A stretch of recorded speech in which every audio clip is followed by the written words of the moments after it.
Hello, you are listening to the COPcast from Shoesmiths with Lucy Taylor, Rebecca Bristow and Lauren Miner, 3 court protection lawyers. Today we're talking about criminality and vulnerability and capacity. We'll be talking a little bit about line of duty, so stay tuned, all that coming up.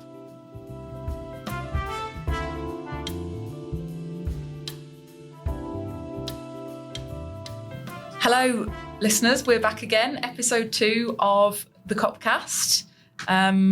We made it through the first one. Apologies if you've watched a dodgy YouTube video. Hopefully you're not seeing that as you're listening to this today. But we've got a couple of ideas of what we want to talk about with you today. Yes, we all got very excited the other night, didn't we, when Line of Duty came on the TV? Oh, yeah. And our WhatsApp group exploded with comments about, hey guys, anyone watching Line of Duty, there's capacity issues. And we're really sad like that because anything that comes up capacity hotline, we love it, don't we? Yeah, we do. And I think it's fair to say that most of our professional contacts have also picked up on it very quickly as well.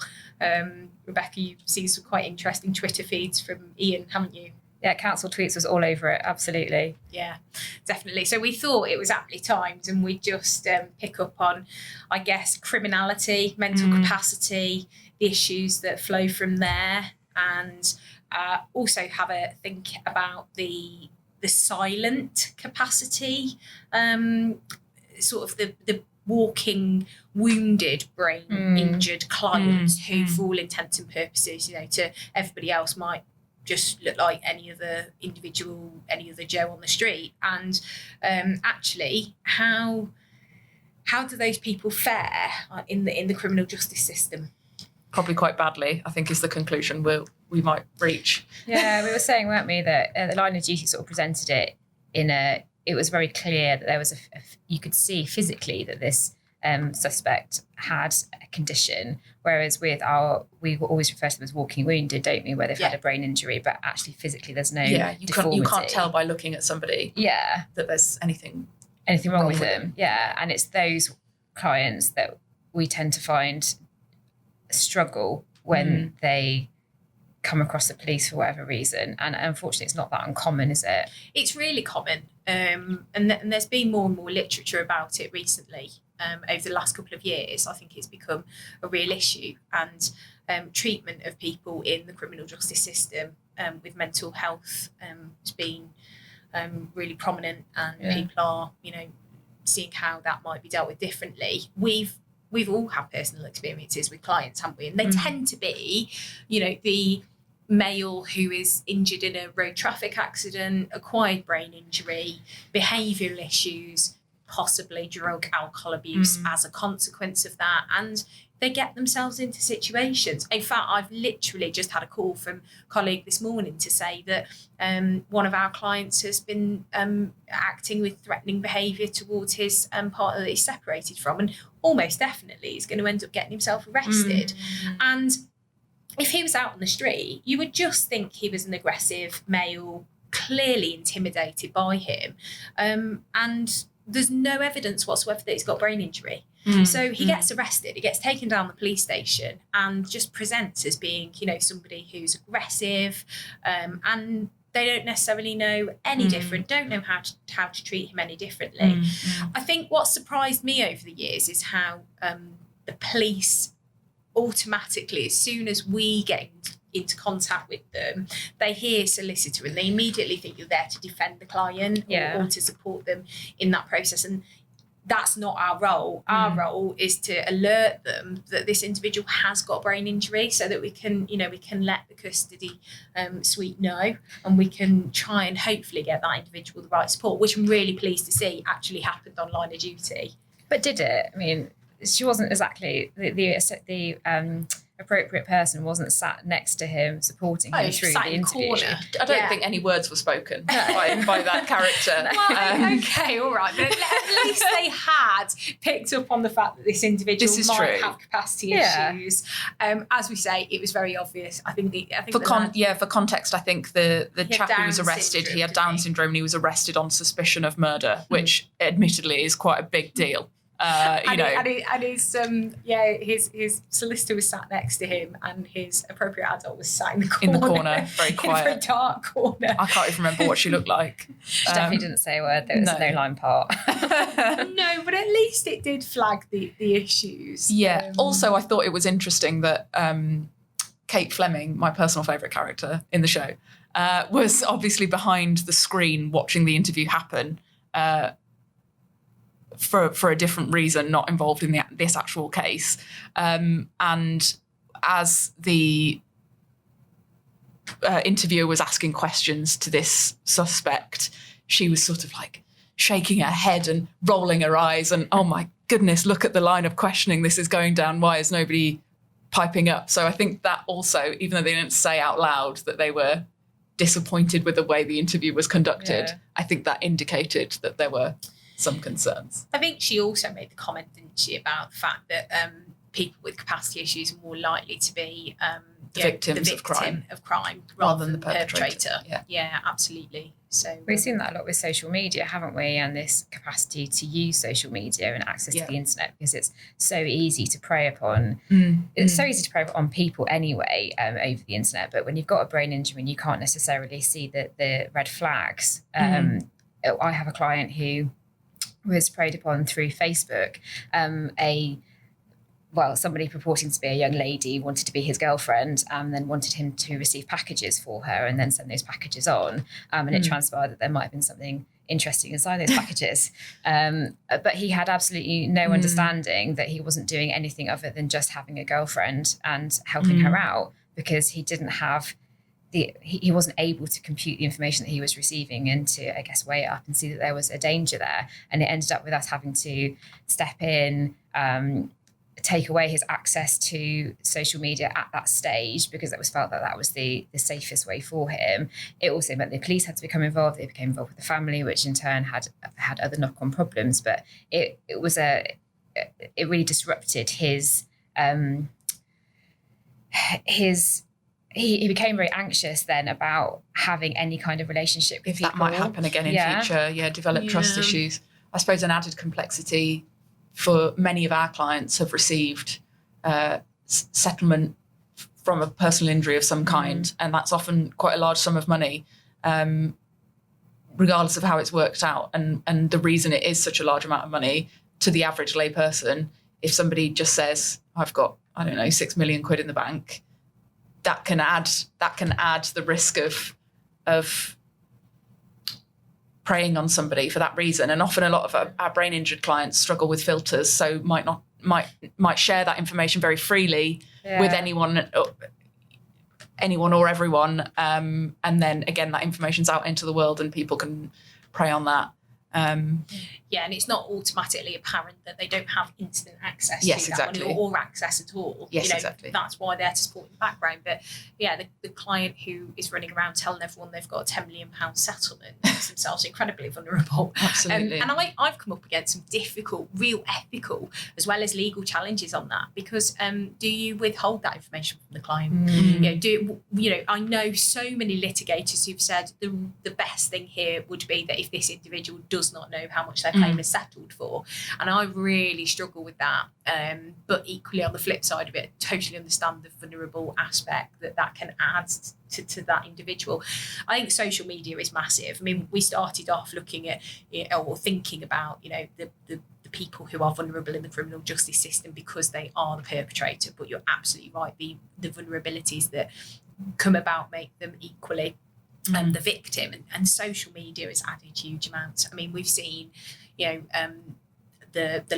love scandals, people being, asked to send money to people, people being preyed on, people being blackmailed. That there is a whole host of stuff out there where people are convinced that they will have their information or videos of them sent to family members if they're not sending money. So it's how do we balance that? Because also we know from the last couple of years and case law that's gone, that social media for some vulnerable clients is their link to the outside world. And it's a huge balance, isn't it, about getting that right, making sure that they are able to use those platforms for social interaction, but keeping them safe at the same time, particularly in the last 12 months. Exactly. Yeah, I was just thinking this is probably the first time historically that us as professionals have been in as close a position to our clients as we have been. Yeah. Many of our clients spend the majority of their time at home, can't go about and get about as the average person might do, rely heavily on video or social media communication, and have had to shield. So for the first time ever, we're sort of thinking, gosh, blimey, this is what it feels like to be looking at the same four walls. And some of our clients have said that to us, haven't they? Yeah. They've said, you know what it's like now. This has been my life since my injury. Yeah. And they're absolutely right. They've been a lot more tolerant, I think, as well, of the use of platforms like Zoom and WebEx, whereas the rest of us, of this phrase of being zoomed out started to bounce around maybe in September last year, didn't it, where we'd all had enough of Zoom catch-ups with our friends and Zoom meetings, whereas I haven't really had a client who's said, I don't want to meet you over WebEx or online at all, because they're used to doing That's their it. normal. Yeah. But it does raise the question of exposing people to dangers when they are incredibly vulnerable, and that and vulnerability versus incapacity is a whole separate issue. One which maybe that's for podcast 8 or something like that. I don't know. I think when we were thinking of criminality, it definitely goes both sides of the fence.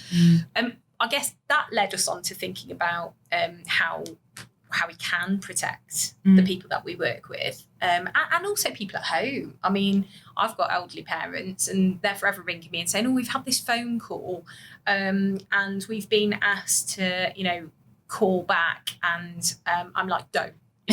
Unless you know exactly who it is, just don't do it. But they prey, these people are preying, aren't they, on anybody who has the slightest vulnerability. Absolutely. And scams these days are becoming ever more sophisticated, and even the savviest person who likes to think they're a good spotter of the an HMRC email. scandals, the emails, it's so easy to fall for it because it looks so genuine. Yeah, text messages and I think stuff. now that banks are actually texting you, Exactly. It's so hard to decipher which is actually from for want of a better bank, HSBC, and what's actually a spoof. But with emails, at least you can check the email address, can't you, if you look into it, whereas with a text message, if it just comes up saying HSBC, then it's really hard to I have a good example of this, actually. I've got a client who got a spoof email purporting to be me. Oh yeah, I remember this. There's a few law firms have got footers on their emails now saying there's been a rise in legal spam emails, so just be mindful. But he emailed me straight away, forwarded the email on to me and said, Lauren, I've received this. This doesn't sound like you, because I think it said something like tar Lauren at the end, and he said, you would never be so unprofessional. I thought, little do you know. But I was really proud of him. I said, really well done there. You've really done the right thing. You've spotted something. You had a funny feeling about it, and you checked with me. So I think having those conversations with clients is a good way to. Yeah, I think the key piece of advice that I always give to clients is, if you see anything that makes you uneasy or uncomfortable, whatever it is online, then speak to people. Yeah. Whoever. And that goes for the very young clients right through to the old clients. If you see anything, it's about communication, isn't it? Mm-hmm. Don't be afraid. And particularly with some of the real sensitive content, people might be blackmailed over. It's a case of, it doesn't matter what it is, just speak to somebody. Exactly. Because actually that's the best thing we can do. And it is all subjective. We know that content which might upset one person wouldn't even affect another person. It would totally wash over them. But if you see anything that you are uncomfortable about or upsets you, then speak to somebody. Mm-hmm. And in our world, whether that's us, whether it's a family member or a support worker or a case manager, if we can just encourage people to speak out about anything that's worrying them, then I think we can try to work with that person in terms of sort of protecting them a little bit from some of these sort of issues that are occurring. There's some great strategies out there as well that are helping with the invisible disabilities. Yeah, I think Headway started their brain injury card a few years ago, didn't they? Which it's like a little ID card that sits in their wallet, which says this person has a brain injury. So if they find themselves in an uncomfortable situation where they're unable, perhaps through cognitive difficulty or problem with speech, they're not able to say, this is me, I struggle from this, they can sort of flash their Headway card so that the person they're with can see that that they do have this underlying condition. And I think Headway are pushing for that to become a nationally recognised ID system now, aren't they? Absolutely, yeah. Which again comes down to education, I think, with banks, with police, with other institutions, so they know to recognise that card. But it's a really good sort of fallback for our clients who aren't able to articulate and explain themselves in the moment. Yeah, absolutely. You can personalize them as well, can't you? So you can say, I am particularly prone to aggressive behavior or defensiveness, or and you can really make that clear in a swift moment by handing that to somebody. I mean, we've seen the sunflower lanyard, haven't we? Yeah, exactly. And if we can get things like the Headway card as well recognised as the sunflower lanyard, and maybe even the two can go hand in hand. Not everyone wants to walk around with a Headway card strung around their neck saying I've got a disability. Yeah. But equally, if we could get as much recognition for the Headway card or any other card, because I think with COVID there was some suggestion of whether the government would actually give a card or something to people who were exempt from mask wearing, and they didn't do that. But there are various sort of templates that you can get online, and maybe that's a way forward for somebody who perhaps it might not be a brain injury. It might be, we've got dementia. I know we've got the flower for dementia friends, so that people can recognise if you're a dementia friend. So it is about those kind of subtle little things, but ultimately it's all very well them being there, but we need people to recognise them. So hopefully, if you're listening to this today and somebody flashes you a card which says Headway, that should flag immediately that somebody has a potential brain injury. That's the easiest thing, isn't it? What I liked actually was I think it was Sainsbury's possibly, but they had an advert saying, don't assume if somebody isn't wearing a mask that they're not doing so just out of their own choice. You don't know what invisible illnesses somebody might have. So I suppose that sort of goes hand in hand with the increased rhetoric at the moment about, be kind, you never know what someone's going through. I think if we all start to be a bit more open-minded and a bit more generous maybe with other people's behaviour. I'm not saying that we should just stop permitting any and everything, but if you never know what somebody has got going on behind. I think if you have that little bit of knowledge about what someone's going through, it can diffuse a situation which could completely blow up otherwise. Absolutely. You have the young client in their 20s. Unfortunately, tends to be males we see who are slightly more aggressive. If you come at them and start to sort of argue when you see erratic behaviour, not knowing that there's an underlying brain injury, which is perhaps triggering anxiety or triggering this aggressive behaviour, it can escalate that. Whereas if you can go, okay, actually, I understand that card means you have a brain injury, that's probably making you feel even more uncomfortable in the scenario. So just take a step back, that will perhaps have a calming effect and prevent, it escalating to something a lot more difficult for the individual. Yeah.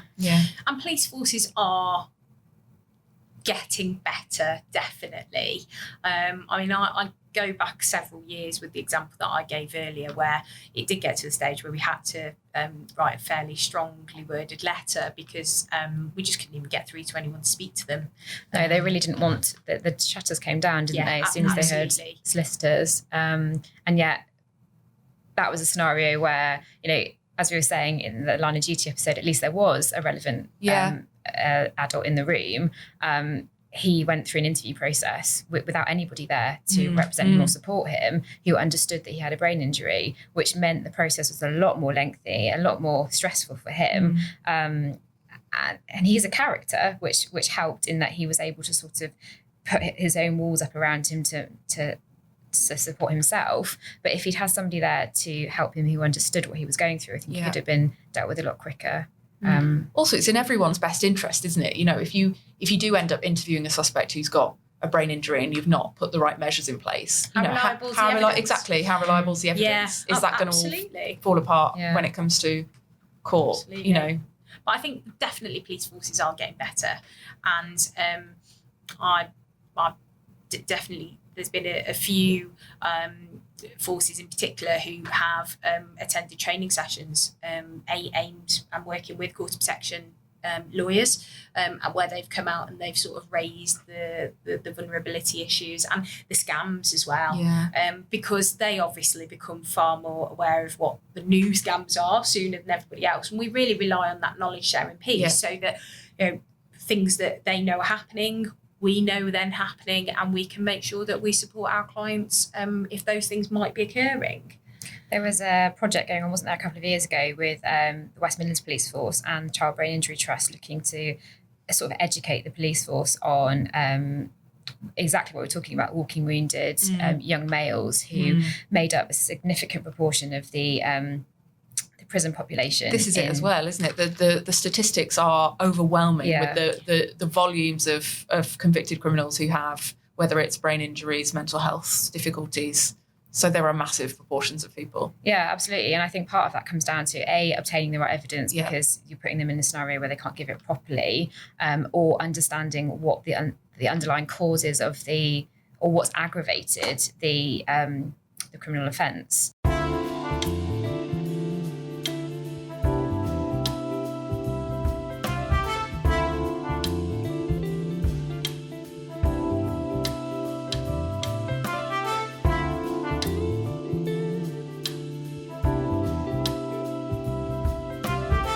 Right, so we're going to give you a couple of takeaway points today of the things we can all be mindful of moving forwards.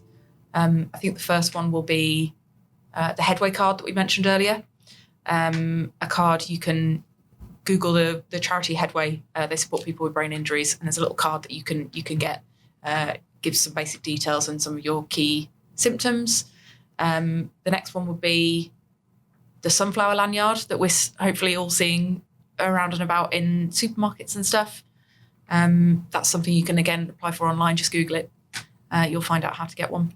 The next one was BT Phone Guardian, really useful for elderly clients who are vulnerable to sort of cold callers and people calling them up and asking them to send them money. It's basically a guardian that can be put onto your telephone, which sets up a list of acceptable callers, and anybody who's not on that list has to announce who they are. You then have the opportunity to answer the call or not answer the call. So it's just a protection between you and that caller.